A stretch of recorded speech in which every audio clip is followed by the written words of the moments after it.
And now, tonight's presentation of radio's outstanding theater of thrills, Suspense.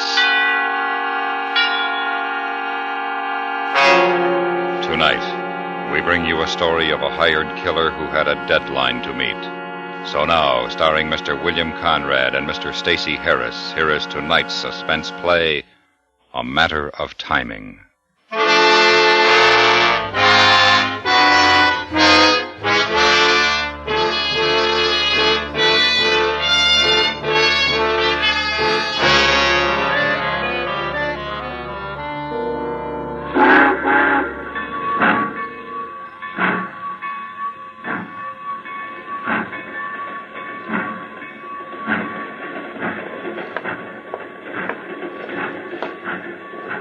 You waiting for somebody, mister?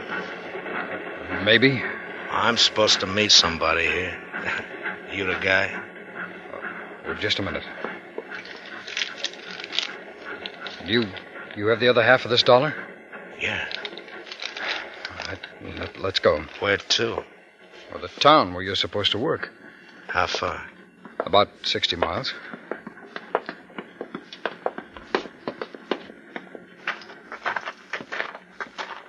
I figured it was better to meet you here rather than in town. It's safer. Uh-huh. How'd I get back here after the job's done? Oh, I'll drive you. Oh, fine. Yeah, go ahead. Thank you.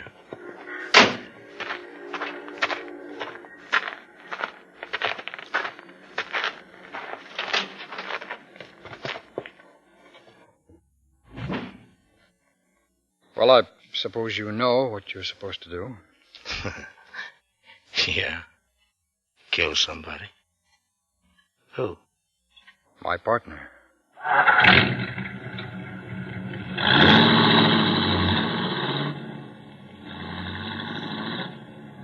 How'd you find somebody like me? Oh, it isn't hard. A friend asked a friend who asked a friend. Well, you know. Yeah, I know. What's the matter with your partner? Huh? I mean, why do you want him killed? Personal reasons. You want his wife? No. Oh, you've been dipping into the till and you got your fingers caught. What's so important about the reason? It's not. Only I get curious why people want to have other people killed. Well, does there have to be a reason? Oh, not as far as I'm concerned. I get paid to do a job. That's also a living. That's my reason. Yours ought to be at least that good. Well, it is, for me. Good enough. Now, let's get on to business, huh? I got an 18-hour alibi. That means I got to be out of here by the night. Well, you should be out by 9 o'clock this morning. All planned, huh? Just about. Good. I don't like complications. Well, there won't be. When do I get the rest of my money? Just as soon as the job is done. I want it before. Don't you trust me? I'm sorry. In my business, it has to be cash in advance. Nothing personal. It's just that I can't sue you if you renege. Well, you could come gunning for me. Well, I could, but I wouldn't. I only do my work for money, not pleasure. In advance? Yes, in advance.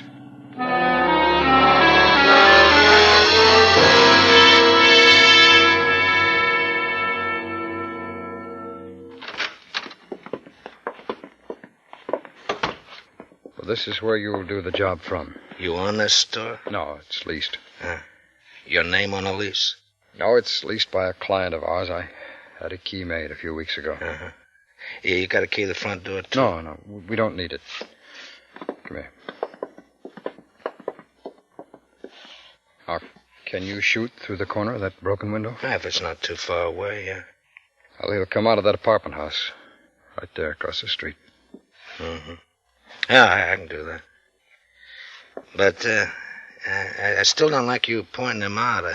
I wish you'd have gotten a picture. Well, I couldn't get one without a good reason, and I couldn't think of a reason. Yeah, but a little picture. Do you have a picture of your best friend? Well, no, but I know how to get one. Well, that's because of your business. I don't know how to do these things. You knew how to get me. No, I didn't. No, sir. It cost me plenty just to get a friend of a friend of a friend, like I said before. Okay. All right, let's get this thing figured out and get it over with, huh? All right, he'll come out of the doorway across the street at almost exactly 8 o'clock. Uh-huh. I know because I've been checking it carefully for a very long time. And then you point him out, huh? That's right. Now, you do what you have to. We go out the back way like we came in, and I drive you to Helmsley where you catch a train back. Look, not that it means anything to me, but are you covered? As far as the police are concerned, I mean. If you mean motive, yes, I haven't any. Mark's half of the business goes to his wife. So does his insurance. There's nothing in it for me. Well, then why do the job? Because he thinks he's smarter than me. You mean you'd have a man killed because he thinks that he's smarter than you are? Well, that's not the only reason. Well, what are the others? Well, just because. You're nuts. Don't say that. I figure I can get the rest of the business away from Mark's wife after he's gone. That's another reason. Yeah, getting rid of the one you can't outsmart, is that it? Well, if you want a basic reason, yes. Mm-hmm. Did you whitewash the storefront windows? No, they've been that way ever since it was leased. I suppose somebody comes to look it over. Well, that's impossible. My client is away for the season. Okay. Well, that's enough talk for now. I better get ready. It's 5 to 8. I thought you people always used automatics. That's only in movies. Revolvers are more accurate. Well, I only thought that... Just be quiet, please, huh? Next time you talk to me, I want you to point the man out. Okay?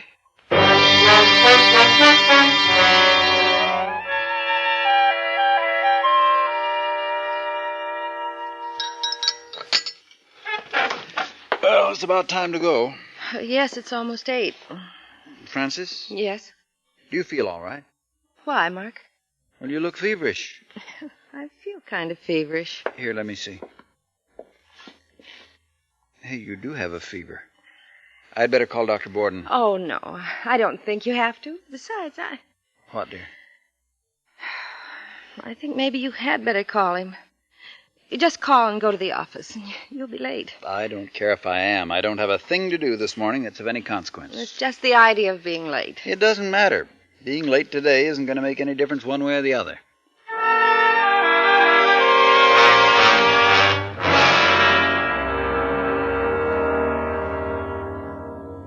It's 8:45.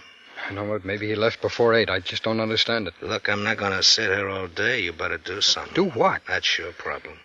Well, all right, I'll call the office. Maybe he's there now. I wouldn't do that if I were you. Oh, well, why not? Never call. Go in person, huh? Showing up at your office doesn't look suspicious. Phone call does. All right, what about you? Well, I'll wait in your house or your apartment, whatever you got. You what? Well, why not? I don't want to be seen around town any more than I have to. Now, do you have a back door to your place? Yes. All right, let's go there then. I'll wait till you contact Well, me. how do you know I want you in my Look, place? I got a service to render. As long as you think I can do it, you're going to take care of me. Now, let's get with it, huh? You take me to your place and then go to the office. You contact me there. Now, just remember, I want to be out of town by the night. You will. Don't worry. I don't worry, mister. Either things happen or they don't happen. That's the way I live.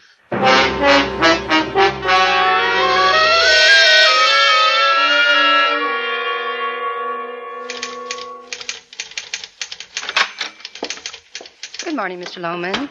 Oh, good morning, Miss Brenner. Miss Brenner, Miss Callender in? No, sir, he should be here any minute, though. Oh, when did he leave? He didn't. He just hasn't come in this morning. Not at all? No, he called and said his wife was ill, and he'd come in after the doctor had been over. Oh, I see what that... Good morning. Sorry I'm late. It's all right, Mark.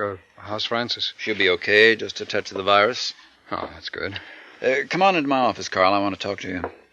No, what's up? Just something I want to talk over. All right.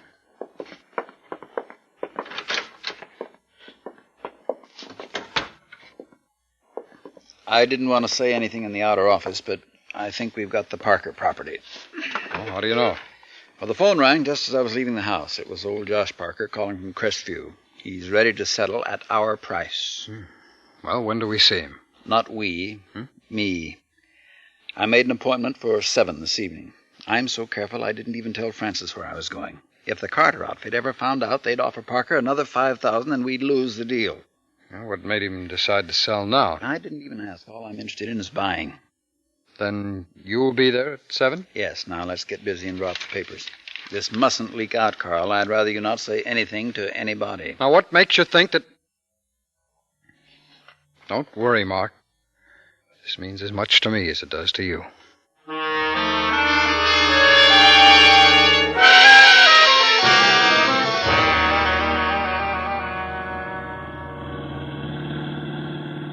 It's a pretty quiet neighborhood, no street lighting, and 2 or 3 minutes from the highway to Helmsley where you can catch the train. You sure of the time? Yes, this time I'm sure. I saw him leave before I came and got you.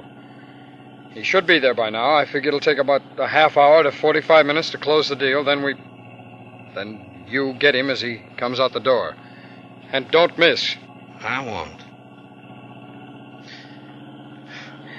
You know, you're a pretty cruel guy. Me? Cruel? Yeah. Well, what about you? You're doing it. Yeah, but I don't know him.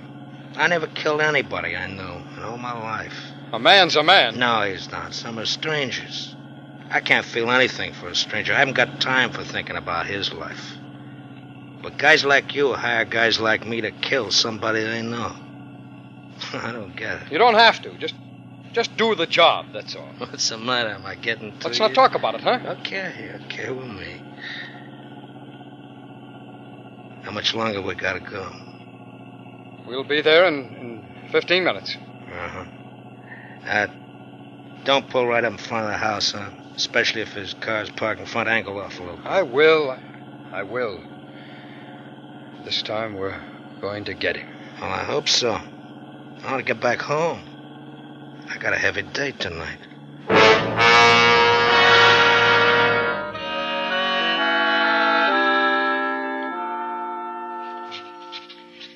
Joshua Parker. Well, I guess that's it. Yes, sir, and here is your check, sir. The balance of the money will be deposited to your account. That's good. I suppose you're wondering why I decided to accept your deal, Well, I must confess I was rather curious. Well, I'll make it brief. Our daughter Molly, you remember, she had a baby boy last week. She called us and asked us to come on out to the coast and see our grandson. Well, we figured we might as well go for a nice long stay and maybe even retire. So we decided to sell. Oh, well, when do you expect to leave? Tonight. Catching the 9:25 out of Helmsley. Had the storage men in today. They'll pick up the furniture and all tomorrow. Well, how are you getting to Helmsley? Taxi, I guess. Oh, I'll be glad to drive you. Oh, no. That'd be too much trouble. No trouble at all. It'd be a pleasure. And by golly, we accept. I'll get Mrs. Parker to rush it some, and we'll be on our way.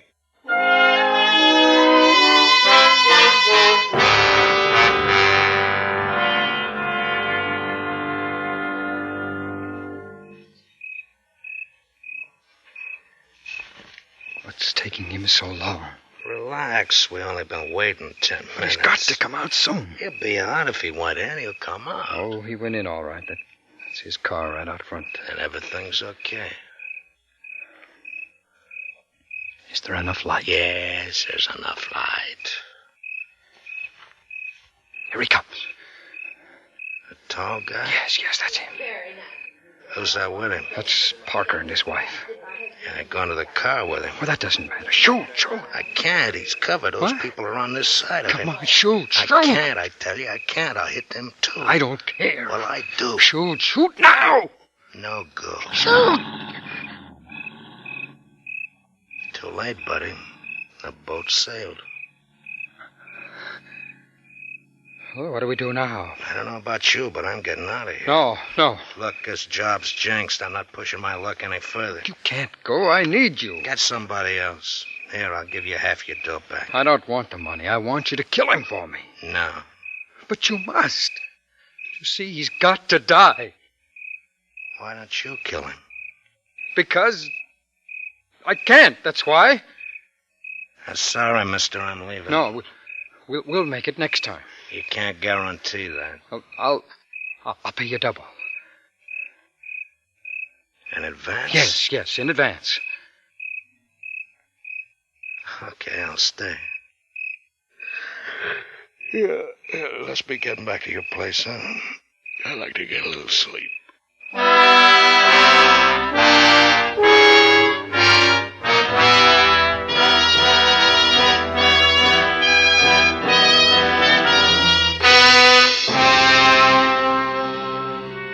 You are listening to A Matter of Timing, tonight's presentation on radio's outstanding theater of thrills, Suspense.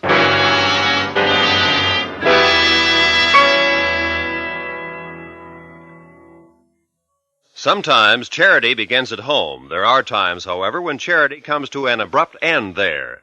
That's what happens, at any rate, in the next tense adventure of the FBI in Peace and War, when a husband plots to victimize his wealthy and philanthropic-minded wife. Fortunately for the woman, the FBI takes an uncharitable view of racketeering, and before the unscrupulous husband has much of a chance to enjoy ill-gotten gains, he finds a new home behind bars. For fast-moving and fascinating drama, be sure to hear this next exciting episode of the FBI in Peace and War tomorrow night over most of these same stations. And now we bring back to our Hollywood soundstage Mr. Stacey Harris and Mr. William Conrad, starring in tonight's production, A Matter of Timing, a tale well calculated to keep you in suspense.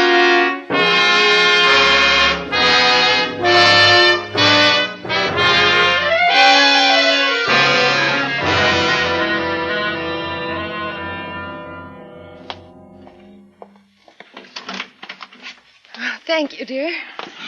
I wish we hadn't stayed out this late. It's after midnight, and you had the doctor over this morning. I don't think this party was such a good idea. Oh, I'm sorry, dear, but it's been so long since we've been to a party like that. I just couldn't seem to break away. Oh, well, it's all right, honey. I enjoyed it, too. You never did tell me where you went earlier this evening. Didn't I? No. And I suppose if I hadn't asked, you never would have told me.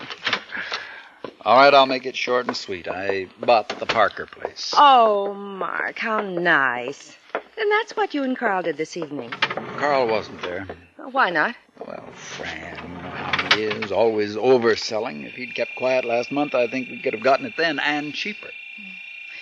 What did he think about you going alone? Well, he was perfectly content. We drew up the papers, and I went alone. He didn't seem to mind. Mark? Yes? Do you think Carl feels all right about you doing all the real selling in the business? Why should he mind as long as he gets his share?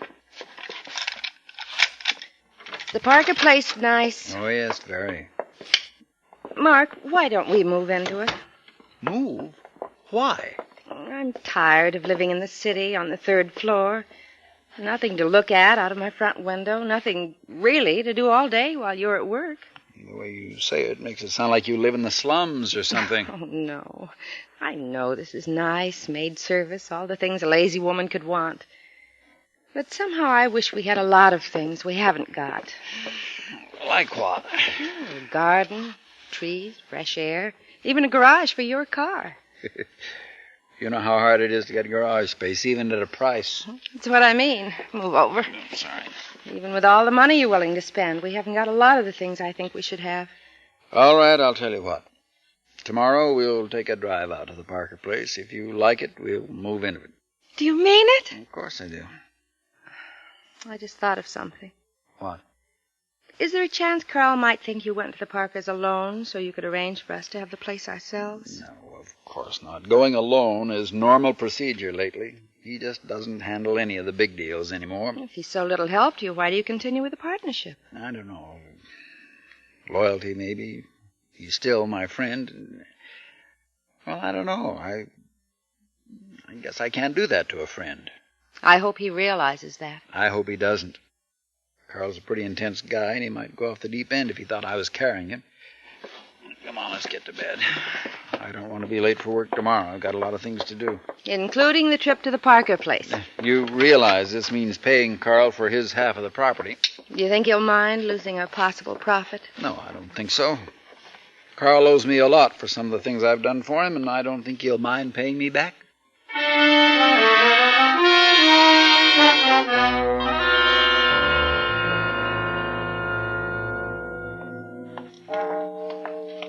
Hey, how about this one? I don't know. Looks kind of beat.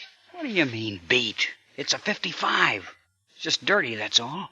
Maybe we ought to try to get a sharper one. We don't have much time left. We promised the guys we'd meet 'em at 5 o'clock this morning, and we got 2 hours driving to do. See if it's unlocked. Yeah. Okay, we'll use it. Get in. Check. Hurry up. What do you mean, hurry up? I gotta find the ignition wires. Take it easy. Oh, here they are. Come on, come on. Just a minute. There. Let's get going. Just a second. Turn the dash light off. Gotta see if we have gas in this jalopy. I guess there's enough. Okay, get moving.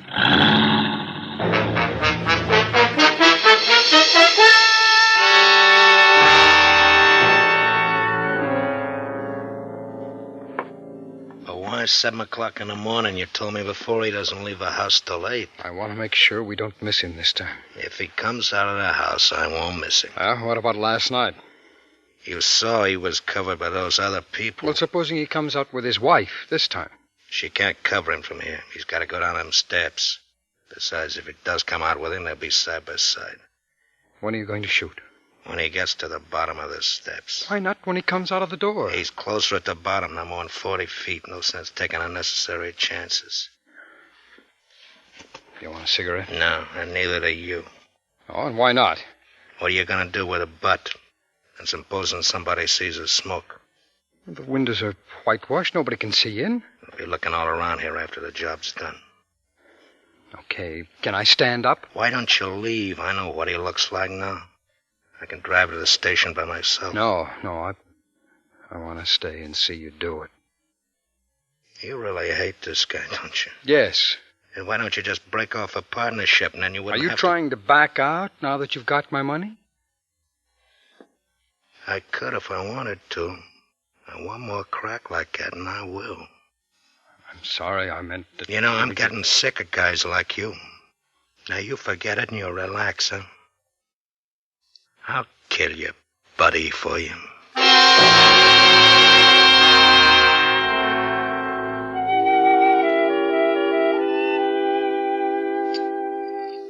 More coffee, Mark? Yes, I think I will. Thank you. What time are you going to call me? About 2 this afternoon. Do you want me to be ready then?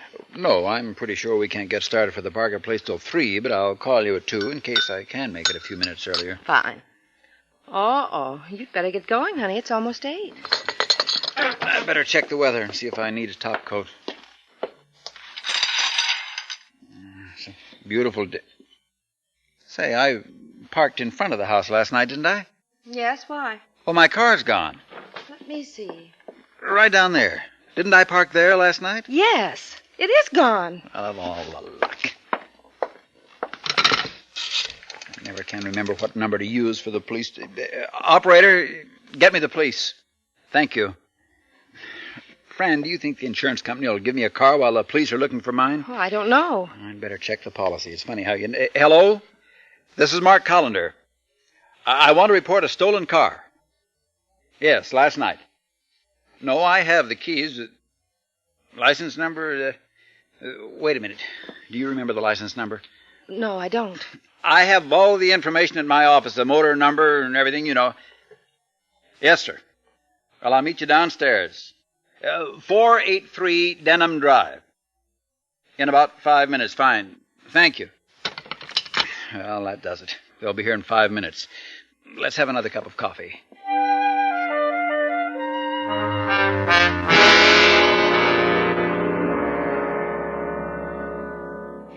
It's after 8. He'll show. I know he didn't leave before 7. How do you know? Well, he just never does. Well, he better not. I'm catching a 9:45. Win, lose, or draw. I don't like the smell of this job no more. It's just a few... There There he is. Shoot. When he gets to the bottom of the stairs, now shut up. Shoot him. Don't miss. Shoot now, please. When he comes down. No. What's he standing there for? Come on. Walk. Cops. What kind of a deal is this? I don't know anything about that. Just shoot. Go on, kill him. You crazy with the cops coming right to the door? I'm getting on it. Oh, well, you've got to shoot him first. Not me, buddy. All right, then I'll do it. Get your hands off my gun. No, give me that. Give me that gun. Give it to me. Give me that gun. No, will you? You stupid.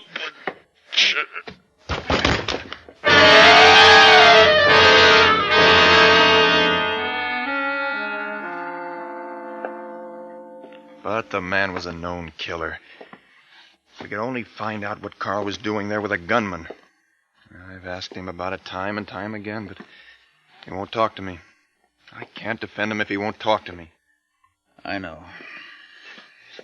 Mark, why don't you try?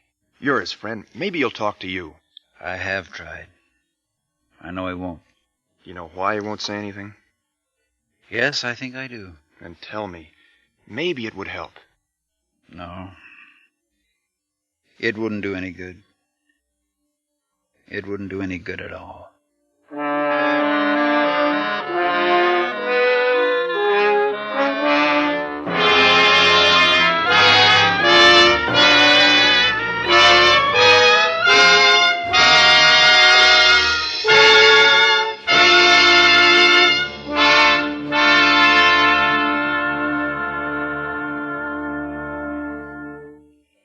Suspense, in which Mr. William Conrad and Mr. Stacy Harris starred in tonight's presentation of A Matter of Timing.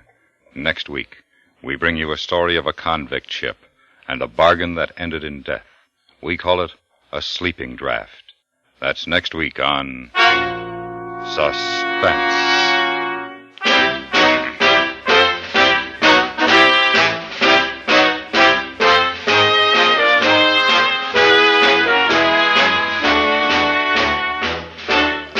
Suspense is produced and directed in Hollywood by Anthony Ellis. Tonight's story was written by Ross Murray. The music was composed by Rene Garrigank and conducted by Wilbur Hatch. Featured in the cast were Parley Bear, Virginia Gregg, Victor Rodman, Melitza Milo, Sam Edwards, Ralph Reed, and Robert Miller. Nobody approves of slums. Nobody likes to live in one. Yet here in America, about 1 out of 9 non-farm dwelling units are in slum condition. And slum conditions don't stay still in a neglected house or area. They spread from building to building, from block to block. To improve our neighborhoods, CBS Radio urges you to write to the American Council for their free leaflet that explains what everyday citizens can do to prevent and eliminate slums. Just write to Action, Box 20, New York 19. That's Box 20, New York 19. Stay tuned now for 5 minutes of CBS News, to be followed on most of these same stations by My Son Jeep.